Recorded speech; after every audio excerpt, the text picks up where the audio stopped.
So where are we in the US? There's this kind of debate in political science of, is the US authoritarian already, or are we still democratic? I think this is the wrong debate to be having. I think the debate should be like, how do we understand the modern GOP?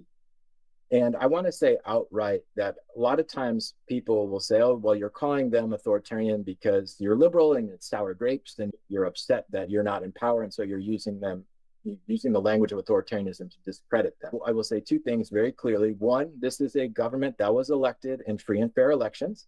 That is important for people to acknowledge. And then the second thing is there's a distinction between conservative government and authoritarian government. And conservative government is enacting conservative policies through democratic practices. Authoritarian government is eroding the core institutions of democracy in order to enact whatever policies they want. And so that's the distinction I'm trying to make here. I'm not upset because Trump is conservative. I'm upset and concerned because he's authoritarian.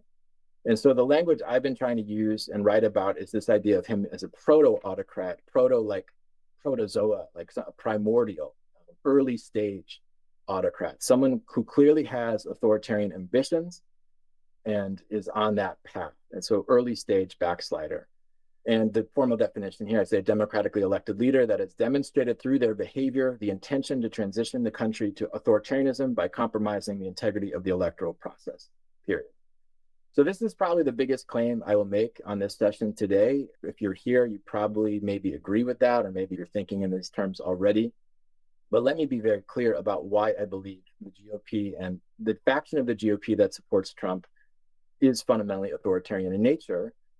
And the easiest test is how they reacted to the 2020 election. So in this book, I brought a book here, which you should all read if you're looking for some not light, but important summer reading. This is Tyranny of the Minority by Levitsky and Ziblatt. It's their follow-up to How Democracies Die.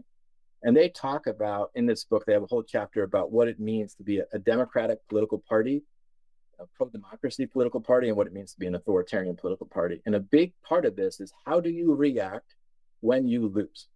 And so is Trump and the GOP authoritarian? Well, they lost an election in 2020 that was, by all accounts, free and fair with minimal levels of fraud, and tried to overturn those results, period. And I recently read this report from Jack Smith that came out in January of 2025. I would encourage you, as American citizens, here's some text from the report. I would encourage you to read the whole thing.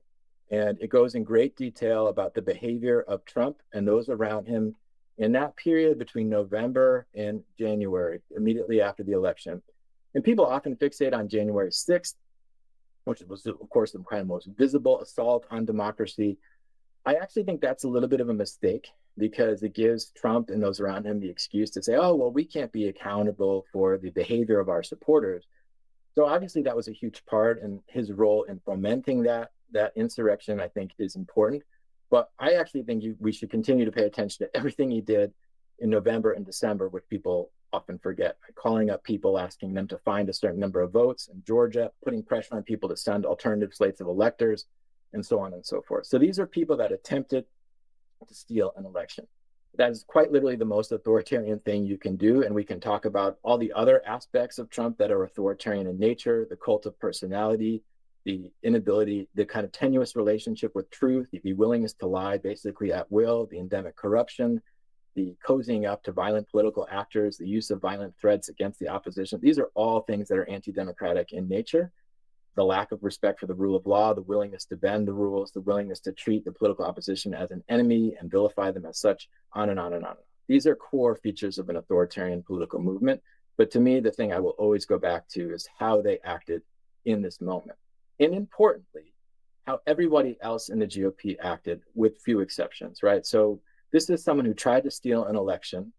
And rather than hold this person accountable, most GOP officials and leaders went along with it. And eventually they came to repeat his lie, the big lie that he had won the 2020 election. And the few people like Liz Cheney and others that stood up and were fundamentally loyal to democracy paid an enormous price in terms of their political careers and even just their personal safety in the violent threats that they've experienced. And so, in my opinion, any government official, any Republican office holder who has not fully condemned the behavior of 2020 in the fall, when Trump tried to overturn the results of an election, is authoritarian and is complicit with what is going on.